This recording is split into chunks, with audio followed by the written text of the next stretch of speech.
feel like I never really, I mean, there's always like sides of people when you're on an interview or doing something, you feel like you have to, oh, Sure. proper. But at the same time, I'm like, no, let's just dive in. Let's just do it. Let's see what happens, see what comes up. And I want to see all the sides of Sarah.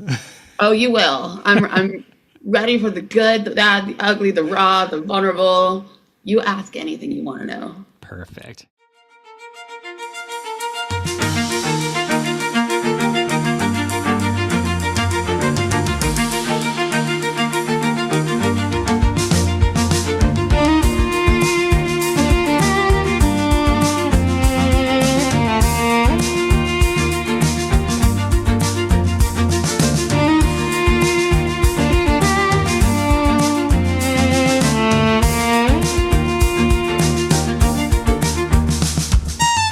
All right, Sarah Tubert, welcome to At The Vanguard. Thank you for joining me today.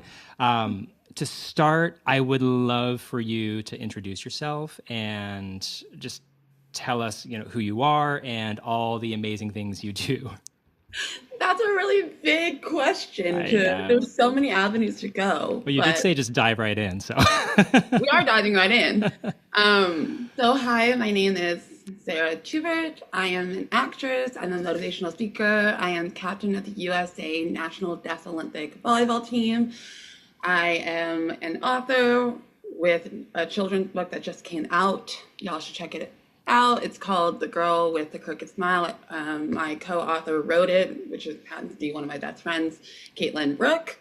And yeah, that's a little bit about me, but we can dive into what you really want to know. Do you want to know my upbringing? Do you want to know, what are your thoughts? Well, Where we'll do you get to want to start? that. We'll get to that. But first, just kind of like taking a step back. So, Yes. I mean, you listed, 1,000 things just now. So that's an impressive variety of like creative and professional pursuits. I'm curious, what is the common thread kind of connecting all of it? It's art. So the Art? common thread that I love is art. It's the ability to create things out of nothing, to break barriers that people don't realize. I feel like in today's world we have a societal expectation of what is normal, what is unique, and now I feel like we are starting to break that. And so with my upbringing and my life story, I wanted to bring who I am to that platform of art. And so the commonality with everything is kind of showing who I am in my story and hoping to make an impact in this world. And what kind of impact specifically? To show that no matter the obstacles anyone faces, because we all have our differences, our traumas, our upbringings, just that makes us who we are, and not allowing that to stop us from living our dreams and breaking like glass ceilings. So that's the impact that I want to make, is to show people that no matter what they've gone through, their story matters. Do you feel like you were always an artist, or was there like a specific moment when there was that like awakening? Or like, oh, like I have art inside of me I need to share? That's a good question. So both my parents growing up are part of the industry. My dad's an actor, and my mom used to be an actress and is a writer, producer, and director. So I grew up with art and being creative. But growing up, I never thought I could because I look a little different. I'm deaf. I have all these different obstacles. So I was like, maybe I'll just become a teacher. And then it wasn't until my sophomore year of college, my dad had a casting director friend ask me to audition for a role as an actor. And I was like, me? Really? Like, really? And so it was that moment that was my aha moment, because I went to the audition, booked my first role. And then when I went into set life and was on the TV show, I was like, oh, I can do it. I can change the narrative of what it looks like to be an actor in Hollywood. Right. And do you feel like that's happening? I think it's slowly getting better. I think there's always room for improvement. I feel like there's so many minority groups here that I feel like every story is constantly improving. I still think we're not there yet, but I think doors are starting to open and realizations of inclusivity and accessibility and diversity is becoming more of the forefront now than ever. So you, I think you said you're a first generation American with Argentinian roots, right? On my dad's side. My mom is white as can be, but my dad is Latino from Argentina, immigrated when he was 7. And how has that cultural background shaped you?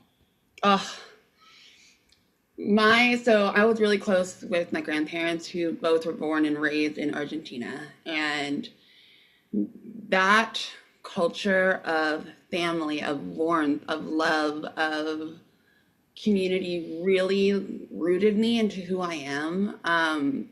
One of my favorite things that I do with my family on my Argentinian side is we drink mate, which Mate. is, yeah, mate, which is an Argentinian tea that is something that is super special for me because you sit down in a circle, someone pours the mate and you drink it and then you pass it on. And it creates a sense of just connection. We share one little mate and we just pass it along. And that feeling of culture, of connection, of heritage is something that's really rooted in me. And so for my Latin side, it was hard though, because growing up being half white, half Latina, I always felt like I kind of bridged both and not enough. Same thing with my deaf identity. I felt like bridging two worlds is hard. And also, I don't speak Spanish fluently. So that was a hard struggle for me to be like, am I Latina? Am I accepted in this culture? But again, I am. And my dad always like preached to me, said, Sarah, you are Latina. Embrace it. That's part of who you are. So I think that was a huge turning point for me to realize, no, because you have that in you and your family's there and your culture is there. Well, speaking of Latina culture, you recently became the voice of a role on Disney's Primos, right? So it's the 3-year-old girl named Lucita. Yeah. I Yeah. watched a few scenes. I was like, it was so cute. So how was it working with a company like Disney and voicing an animated character? It was incredible. First of all, Disney really provided everything I needed to be successful in that show. They provided me an interpreter. They made sure it was captioned. They made sure that my story as Lucita, whose character is a 3-year-old with cochlear implants who speaks in English, speaks Spanish, and signs. So it was a three, yeah, I was like, yes. And so the ability to be able to have the freedom to walk in on set and feel like I could just show up and do the work without feeling like, will an interpreter be there? Will I not be able to be successful? How can I make that work? It was just an incredible experience, and Disney was very open. And they also used an ASL consultant for the character to make sure the signs were authentic. So Disney was great. The experience was great. I missed it already. Playing a 3-year-old was so much fun. And again, being deaf and having the ability to voice a character as a series regular was incredible.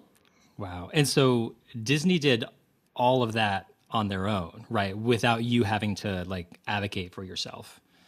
Correct. And that was Okay. a big difference that I've ever experienced, because before me as an actor, it's like when I go to auditions or when I'm doing things that are not necessarily deaf related, or even if it is deaf related, I always get nervous to be like, hey, I need an interpreter. Hey, do you mind having this accessibility? Because we had the fear of losing our job because of that, because it costs money. And so Disney made it so easy. They asked me, what do you need? And that is the number one thing that put me at ease. And I feel like for anyone with any difference or disability, the number one thing is to ask, hey, what do you need? Instead of like us feeling the obligation of being like, hey, I need this, which is incredible. Yeah. So let's go ahead and like dig a little deeper on that. I may had this saved for later, but I'll do it now. In terms of like accessibility and representation in the arts in general for like deaf artists and performers and the community, what do you think of the current state of that now? I think there was a lot of groundbreaking things to start the conversation to become more accessibility, to have more accessibility. Like Coda was a huge Oscar winning uh, movie that they provided a lot of things. Marley Matlin fought to have Troy become her husband who was deaf and said that I will not be a part of this if you hire a hearing actor to play my husband. There was Niall's documentary Deaf You that for me was a show that finally like opened the door for more dialogue about what deaf looks like. So there's constant like growing things happening within the industry that allows us to start the conversation, but it's still an uphill battle. There's still a lot of things going on behind the scenes of how we as deaf individuals still continuously fight for our needs, and it's still something that we're struggling with. With the dialogues happening, it's continuously getting better, but there's always room for improvement and more push for that. And I'm just hoping that the industry, the entertainment industry, continues to listen and figure it out with us, because collaboration with the hearing industry and the deaf world is such a necessary thing to do, and that's how we will improve continuously. Right. Well, I'm curious more about those improvements, like what specifically that looks like. I mean, you mentioned listening, which is important. That's a huge part. But like, what else is there that needs to happen for, yourself? And I mean, I know you're not, speaking for everybody, but Right. What do you think needs to happen for, people to start feeling like I don't have to worry, when I enter like a work situation, or, I can see myself there, right? Yeah. Honestly, we've had so many discussions lately with a few of my deaf friends, and the biggest thing is to have companies have a budget set aside for, it doesn't necessarily have to be deaf, but any like minority group disability budgets, that any deaf person, whether it's an actor, a director, a writer, a grip, a musician, or a makeup artist, could be like, I want to apply for that job, regardless of what the show is and what it's related to, but just to be a part of set. And that company being like, okay, we have a deaf makeup artist, we have the budget to bring in an interpreter for that season or that day or whatever. I feel like the biggest thing that companies need to have budgets set aside for the possibility of anyone with a disability to be able to just go into a room and be like, this is who I am. If you like me and my quality of work, you'll have the resources to provide accessibility for me and what I need, or whether that's like a wheelchair user or someone else with a disability. Right. But I think that's like the biggest discussion that I'm curious about the entertainment industry and if that's a possible thing to do.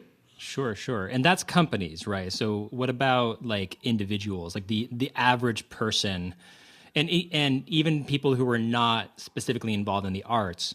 What does allyship look like? What does advocacy and changing the paradigm look like?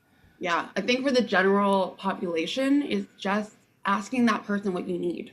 Okay. Because for me, I never want to assume someone's needs, especially if it's a community I know nothing about, because each community has their own internal spectrum of different needs. Like, for example, I can only refer to the deaf community because that's a part of my community. There's a huge spectrum of what deaf looks like. Some deaf can speak, some deaf don't sign, some only sign, some don't read lips. Like, there's such a variety that you can't assume that that one deaf person's needs is the exact same as another person's. So I think for someone to be a part of an allyship is to ask, hey, what do you need from me to succeed? How can I help you succeed? And I think that starting that conversation allows the individual to speak for themselves and what they need. Right. It was interesting, in my time in an interpreting program, right? At the very beginning, when I was like first being exposed to deaf culture and the deaf community and the history, behind all of that, I realized how much I didn't know, like I didn't know what I didn't know. Right. So I just went in completely naive, and it was just, it was a whole, shift. Right. Yeah. And at the same time, I realized, oh my gosh, like most people don't know all of these things and don't realize the impact that it has. Yeah. But that's to me, that's okay in the sense of I don't expect everyone to know everything about everyone. That's the Sure. beauty of society, of humans. I don't, and again, your naiveness of not knowing anything, I don't, if you're not exposed to that culture right there, how are you supposed to know? So it's Hmm. also, it's our responsibility within my minority group to also have empathy in a way to understand that not everyone understands our our community and our culture right away. Hmm. And so part of my job, and I'm only speaking for myself because I'm Sarah, I can't speak for my community, but for me, I take it as an opportunity to educate, to talk to them about my journey and hope that they take something away instead of getting angry that they don't know anything about my culture. There was a situation that happened when I was in New York, not related with my death identity, but actually my facial difference, where I had a worker look at me and ask me if I was having a stroke because my face looked different. And for me, it really hurt that because it was a Hmm. reminder, oh, my face, I look different. I'm not normal. Like, thank you for the reminder. But at the same time, he was coming from a place of naiveness, of not knowing, of trying to be helpful. So I could have easily gotten angry and been like, how dare you, like, but you also have to see the other side of the coin and be Hmm. like, you genuinely thought there was something wrong. Right. And so trying to find that balance in both communities of someone like you not knowing anything about a community but willing to learn, that's the difference. And I think that's the power in my community allowing that to happen and teaching and educating and continuing to have grace.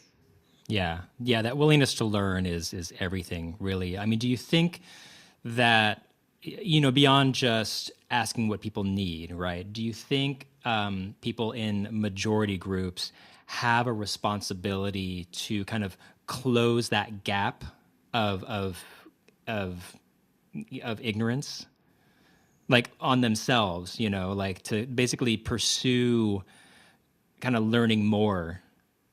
The Yeah. curiosity and allowing themselves to, even if they make a mistake or say something wrong or offensive, is take the accountability of understanding why and then wanting to be curious to learn more Hmm. and not take it so personally when someone else is offended by whatever ignorant comment or unknowingness of the culture. I think so often we get scared to ask because you don't want to offend, but at the same time, how do we learn and how do we grow? I'd rather someone ask me than assume there's something wrong with me. Hmm. Because Hmm. again, I look different. I am different and Hmm. I own it. And that's who I am. And for me, it brings me a lot of joy to expose people to something different than the norm. And Hmm. so that's why I'm always advocating for people to have a discussion. Yeah. And that's why I love talking with random strangers and having random conversations because that's how you learn. Yeah. Well, I think this is a good place to kind of reconnect us back to acting and performing. So you recently performed in Waitress on Deaf Broadway at the Lincoln Center. This was in July, right? Yes. Okay. So what did you take away from that experience? Oh my gosh. That was one of like the best experiences I've ever had, other than Disney as an actor. Hmm. Oftentimes we as actors feel like, are we good enough? When like the next opportunity coming? And to be able to have the opportunity to lead a show, it felt so good. It felt like, okay, I actually deserve space here. I deserve a seat at the table. I can do it. And it just, and being amongst like deaf people creating this world was just a beautiful collaboration. It was a lot of hard work. It was short rehearsal process. And Hmm. it was a good reminder like, this is what I'm supposed to do for the rest of my life. It was just heaven, heaven. With Yeah. that being said, though, when I came back, I had a huge come down because of that. So I'm like, when's the next role? When's the next like opportunity? And that it was like hard to like navigate. But the experience in Lincoln Center was a dream. Yeah. So, I mean, that kind of come down, do you feel like you're always kind of chasing that, I don't know what to call it, like that Magic. satisfaction or fulfillment or I you call know what it I mean? magic. It, Magic. yeah. And I talked with my dad about it. He said it's like very common for actors to have that come down after a show that you lead. And that was the first time that I really led a show like that on that level. So I never really experienced that kind of like come down. And for me, I always consider myself a really positive person. And ever so often I have like the down feeling. And I always say, like, I'm allowed to feel what I need to feel in the moment I need to feel it. And then I just process it and move on. This come down was something unlike anything I ever really experienced. Like, I didn't want to get out of bed. It just felt like a depression that I never really had that feeling before. And I was like, this is so odd. Why? And it's because I finally got to do what I dreamed of doing and act and be an artist and create with amazing people and create magic, truly magic. And to not have that feeling anymore was hard. And it was like, okay, me as an actor, you don't know when the next job is coming, when the next audition. And on top of that, being a minority in the disability group, opportunities are even less than those who are not. And so it's harder for us to try to like pull out of that when there's already not many opportunities to begin with.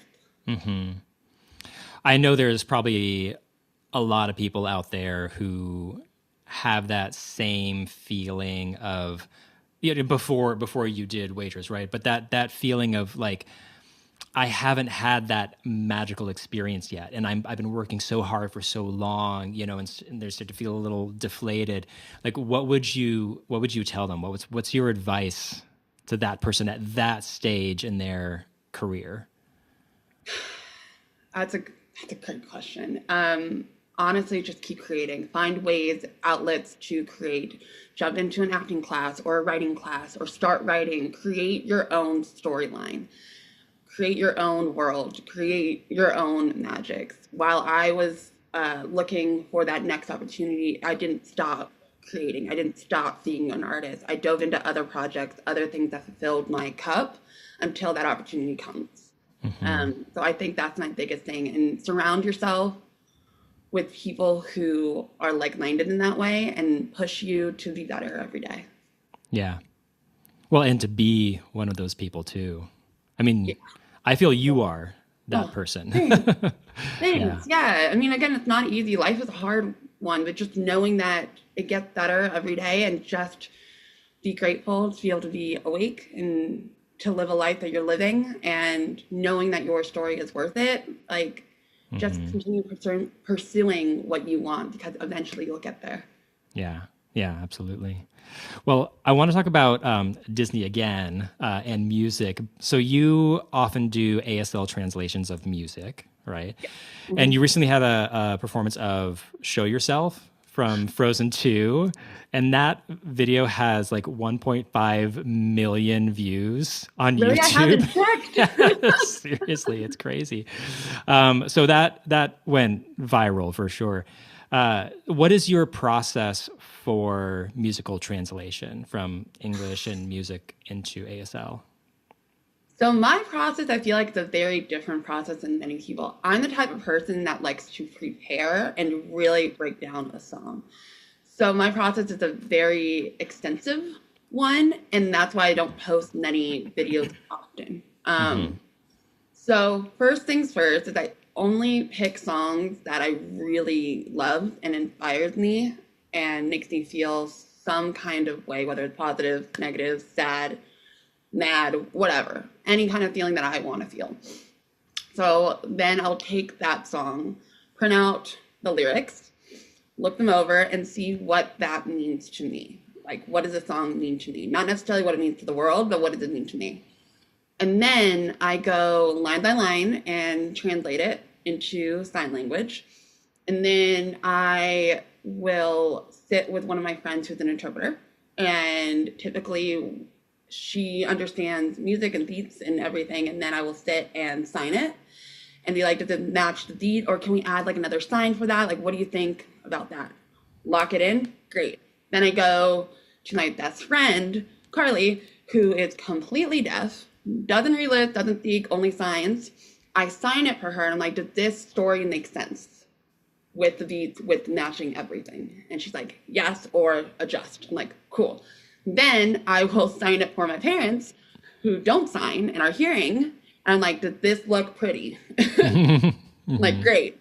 Awesome. Then I'll take all of that and come up with a concept and then translate the song and then film it. Yeah. Yeah. It's gorgeous. And if anyone watching or listening, like you have to go see it. On that topic, so the topic of music translation into ASL is a little bit of a sticky one, I know, in the deaf community.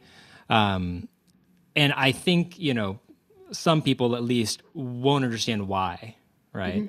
So I'm curious, two things. One, could you kind of explain why that's a little bit of a sticky issue? Like what are the problems or the issues there? And also, what are your thoughts on that whole subject? Yeah. Well, there's also twofolds. Okay. There's one I'm going to go off on a little tangent, and I'll go back to that sticky subject. But one thing that I often get asked is, can you post your translations, which is called a gloss? And for those who don't know what a gloss is, it's basically taking sign language, which is not a written language, and becoming written form to understand what you're signing. Using English words. Using English words. It's some people can do it like really well. I do it. Each person has their own, I call it gloss, because it's not like, for me, it's not my official like gloss. So, well, and this isn't an established system, right? Correct. Everyone has their own variety of it. And mine is very like, you would read it and be like, I don't get it. I'm like, great, cool. So many people would ask me to expand on my translation and why I picked those signs. And for me, I think that does like a disservice to those wanting to translate for themselves. Because like I said, I translate the song based on what I feel. And so my translation into ASL will not be the same as someone else's translation. That's the beauty of translating to a different language. It's the same thing as if you were to get an English poem and try to translate it to French. One person's French translation could be a little bit different than another's. It's not like there's one right translation. Right. And so for me, I want that person to sign it in their way and what means for them. I don't want them to copy my translation, because my translation is from me and my story and how I want to convey it and my art with it, because it's a beautiful thing. ASL translations of songs is a beautiful sight to see, to watch every person's their translation of that song, because it's so different and it's beautiful. So that's one of the things is why I don't post my translations. I just post my stuff and good. Now, I'm assuming the sticky topic that you're talking about is when hearing people sign songs. Yeah. So in the deaf community, and I don't speak for my community, I just speak for myself and how I feel. A lot of times, deaf people, it's their language, it's their native signs. And for them to be able to express their story in sign language, in song, and seeing the authenticity of their signs shows the beauty of the truth of the language. Now, when a hearing person signs, oftentimes it's not signed correctly, and oftentimes they get a lot more attention, which reduces the ability for deaf eyes to be seen. And so I think it's beautiful that hearing people want to sign songs. I think it's great. And I think continue doing it, but you cannot neglect our community that's already so small and has beautiful deaf talents who really know how to sign songs well. I think that we need to uplift more than a hearing person trying to sign songs, if that makes sense. I don't think I explain it very well. The controversy, it's a deep one, it's a very complex one, but that's kind of like scratching the surface. Yeah, yes. And there's a lot of facets to it for sure. But what would you, so that sort of uplifting, what does that look like? Like, what are some ways that can happen? If you're doing on social media, you tag them, you post them, you say, hey, this person's song is really good. Like directing your eyes to that deaf talent and uplifting the voices of them. Instead of trying to promote your own translations, you got to bring eyes to the deaf talent and give honor where honor is due. Yeah. Speaking of social media, are there other kind of accessibility kind of, tips that you have for people, again, who don't know, or just like on social media doing their thing, but don't realize that there are some simple things that they can do to sort of, contribute? Well, I'm still learning too, because not only, let me go back. Number one thing, if you are talking or anything, caption your videos. Number one, it's so easy now in today's world. Instagram made it easy. CapCut made it easy. All the video editing apps have made it easy to add captions. It's one simple extra little step, and it'll make a huge impact in our world. And I noticed hearing people also listen to things on mute. So they watch the I do it captions all the time.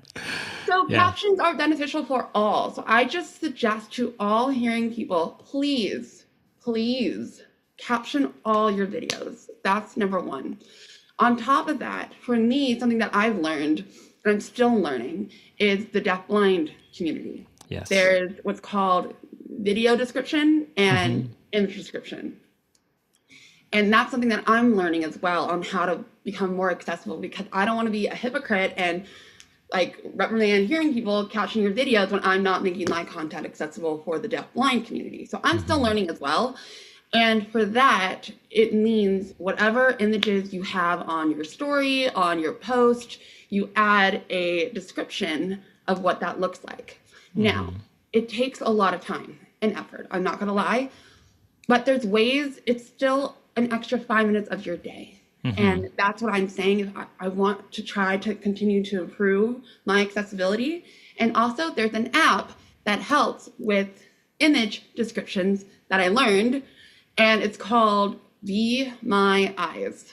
And if you download I the know app, that app. Yeah. Yeah. So what you do is you go through the picture that you want to upload on Instagram.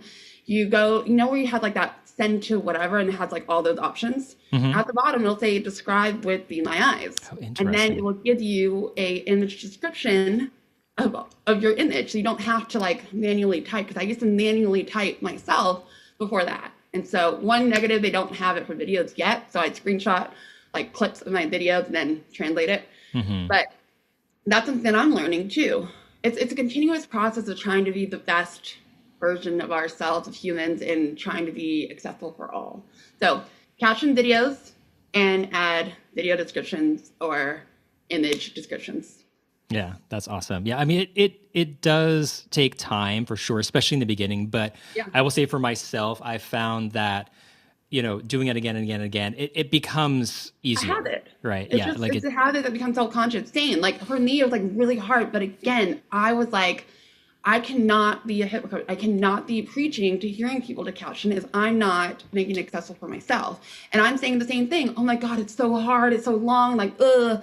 But then I realized, oh shit, like that's what hearing people say. Never mind. I am changing my perspective. I will do it and I will make it work. And I have. And it's not perfect and I'm still learning, but at least I'm trying. Yeah. And I think that's the key for anything. Try. Yes. Yeah. Beautiful. Well, let's shift to something that's maybe not specifically related to art, but I mean, I have, just to let you know, a very broad view of the word art. I think anything can be done artistically, right? So I want to talk about your volleyball experiences. So you've been involved in the USA Deaf Volleyball Women's Indoor National Team. Did I get that right? That's a long name, but yes. Okay. Yeah. And you're the captain and a setter, right? Setter. Okay, setter. So you have a bronze medal, right, from the 2017 Deaf Olympics? 2017, yep, in Bulgaria. No, Turkey, sorry, wrong, Turkey. And next month you're going to Tokyo to compete again. I'm going to Tokyo! And this is maybe the last time? Yes, I've been on the team. I've been on the team for 16 years. I think my time. Okay. Well, so I'm curious, like, how are you feeling as you prepare to travel? It's It's been an interesting journey for me mentally. Again, I've been on the team since I was 16 years old. It's been 16 years. Y'all can do the math about how old I am now. But going through that journey has been, the Deaf Olympic team and the Deaf Olympics has changed my life. It was one of the things that has made a huge impact on my deaf identity, on me as a person, my interaction with international deaf athletes. It's unlike anything anyone can experience unless you're there. And so it will be really bittersweet when I go to Tokyo, go to my last opening ceremony, my last closing ceremony, my last games. It will be an emotional ride, but luckily this year, our USA Federation has provided sports psychologists to help navigate anything that we want to. And so I've been working really close with two sports psychologists on how to navigate my last dance. Wow. Yeah. That's amazing. I didn't know they do that. Same. Is that new, you said? Yeah, 16 years. I have not had that experience. And boy, did I need it, because as an athlete, you go through so many different types of coaching and mental breakdowns and toughness that I experienced in my upbringing, and never had the opportunity to work with a sports psychologist to be able to really unpack that and become stronger from it until now. And I'm so happy that I had that opportunity to really work through some of the trauma that I've experienced to make it to Tokyo and give it my best. Wow. Yeah. Are you vying for like silver or gold or I always medals? said I want to retire with gold. So I'm running for gold. It will be a tough challenge, but I think if we as a team have the right mindset, gold. I'm ready for gold. Well, I am rooting for you. Thank you. Can we watch it? I'm not sure like how they broadcast this. Yeah, so they will have, and I can send you the link when Yes, I have it myself. But yeah, it'll be broadcast online streaming. Japan has really good quality videos for all sports within the Deaf Olympics. I'm a little bit biased, but I think the volleyball is best. So the streaming will be available for all to be able to watch. Beautiful. Okay. So now I want to talk about your recent project, the children's book, which I am very excited about myself. So tell us about the book, and I'm also curious to know, what is the impact you hope it has? Such a good question. So one of my other best friends, her name is Caitlin Brooke, who's hearing. She signs, and we met in the most beautiful, organic way. She's an amazing stunt woman within the industry. And back then when I wanted to become a makeup artist, she was the coordinator there. And so like we just ran into each other. She saw that I had a hearing aid. She's like, "You sign?" I'm like, "Yeah." "You sign?" She's like, "Yeah." And so we connected that way. And then we connected through volleyball and been like friends for over 10 years. And then she's always wanted to write a children's book. And I was like, "Oh my God, I've always wanted my story to become a children's book."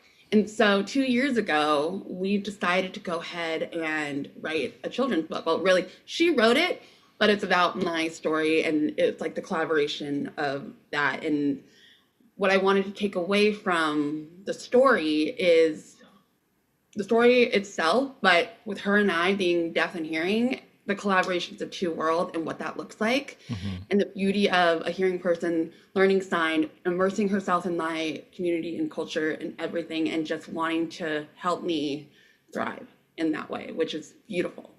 Now, the story itself, it will be a 3-part series because, like I said in the beginning, my identity is multifaceted. I'm deaf, I'm half Latina, half white, I have a crooked smile, there's just so many things going on.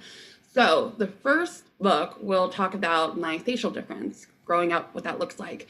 And it's through the eyes of our character, Lana, sign name Lana, and how her internal light makes an impact on other people, just by being her, and what that looks like. And so the impact that I want to have for readers and kids is that let your obstacle be your light. Let your uniqueness be your light. Let that spread to everyone else, because kindness is beautiful and it's free and it's easy. And your uniqueness and your difference is your light and makes you beautiful. So I want to show that within this children's book. Yeah. On the website, it has that line, lead with light and play with heart. Mm-hmm. So is there more to the significance of that line? Yes. So that's kind of me and Caitlin, our kind of like trademark is we want to always lead with light and positivity and from within, and to play with all your heart. I always say, no matter what you're playing, whether it's a sport, whether it's music, art, anything, put your whole heart into it. And so our motto is lead with light and play with heart, because we truly think that can be a huge impact on people. Yeah. When's the book released and where can we buy it? So right now you can currently buy the book. It's on pre-sales until the end of November, and then end of October. November will be released on Amazon for purchase too. But if you buy it before the end of this month, October, I don't know when this podcast will be released, but if it's the end of October, we will be signing books during the pre-sales. So if you want a signed book, order before it launches in November. Before November 1st. That I'm not sure. It might be like in the middle of November. I can't remember. Well, anyway, order it now. Yeah, order it now. That's the important thing. But yes. Through the website, it'll either take you through the pre-orders, or if it's already past the pre-order dates, it'll take you through the Amazon website. And the book's called The Girl with the Crooked Smile, right? The Girl with the Crooked Smile. Nice. Do you know that you said the other two books, right? Yes. Will they have the same title, or are they going to shift focus? We believe it will have The Girl with the. Okay. But the other two will have different words within, and I'm not going to say what they are yet. Okay. But I will say the first book will have sprinkles of hidden like Easter eggs of what the next two books will entail. Cool. Well, I'm excited. I can't wait. And also, a fun fact about the book is at the end of the book, we'll have a QR code that you can scan, and it will take you to a ASL version of the book of me signing it and my co-author voicing it. Beautiful. And it'll be able for those who want to learn sign language. Yay! That's awesome. Yay. That's awesome. So, who are some creative people you admire? Like, who inspires you? So many people. You inspire me. What you're doing. Like, honestly, everyone I meet inspires me in some way. Mm-hmm. My best friend, Carly, inspired me in the way that she advocates for her community and for herself and how she pursues her dreams. Caitlin, my co-author, inspired me in so many ways of her passion for writing children's books and doing stunts. My parents and their acting. Like, I can't just pick one person. I honestly love just connecting with everyone because everyone inspires me to do better, be better, and opens my mind to so many things. So to answer your question, everyone inspired me in some capacity. Mm-hmm. Yeah, that's beautiful. What other pursuits do you have coming up? Oh my God. Oh, so many. We have time. I know. Currently, I'm getting into directing, which has been great on a project that I can't announce yet, but that's in a new world that I'm exploring and really enjoying it. I'm writing a rom-com with a co-writer of mine about my dating life, which will be very interesting. That would be great. Then I have a TV series project that's been in the works for a while that is still going. And then also, once I retire from Japan, Tokyo, Deaf Olympics, I'm going to pivot to my athleticism to freediving. And I just got my certification for level 2 freediving. I'm going to get my level 3 and then hopefully train with my coach in Mexico for a month and hopefully break some U.S. national records. Wow. So you have a lot of free time. Oh, so much. I don't know how my head stays on straight. No, I do. Coffee. Oh my gosh. I think you are like the most busy person I know. It's honestly impressive. I feel like I'm not, though. No, seriously, you are. I can verify that. Oh my gosh. Wow.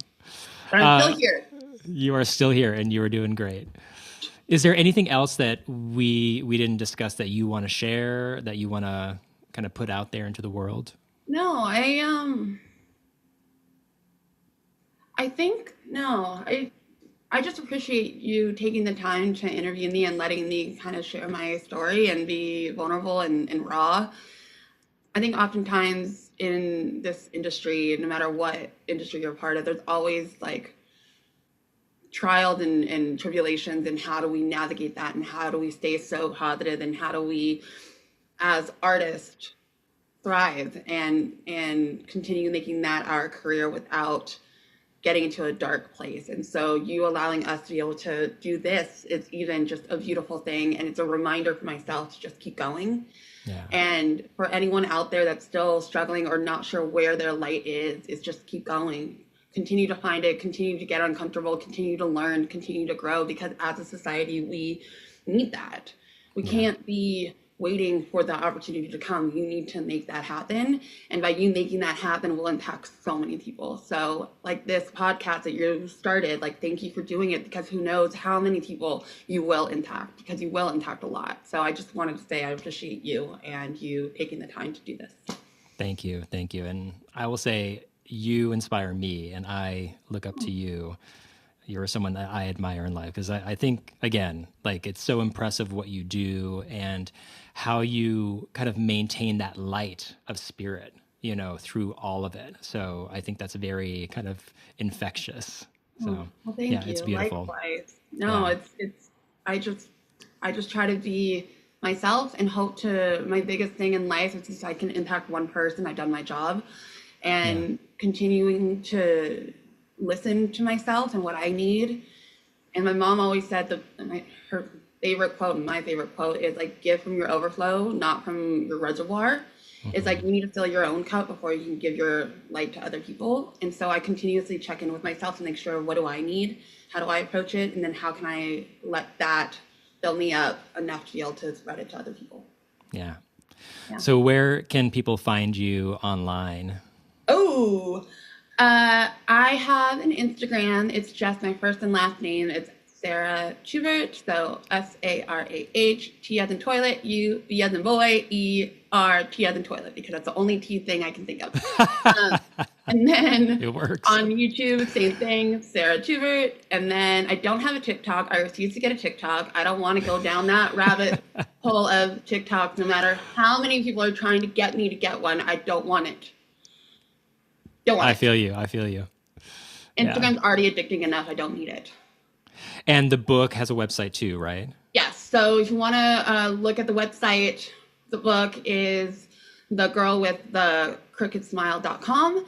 And if you want any like inquiries, or you want to work with me, or me and my co-author come and speak, we love giving presentations.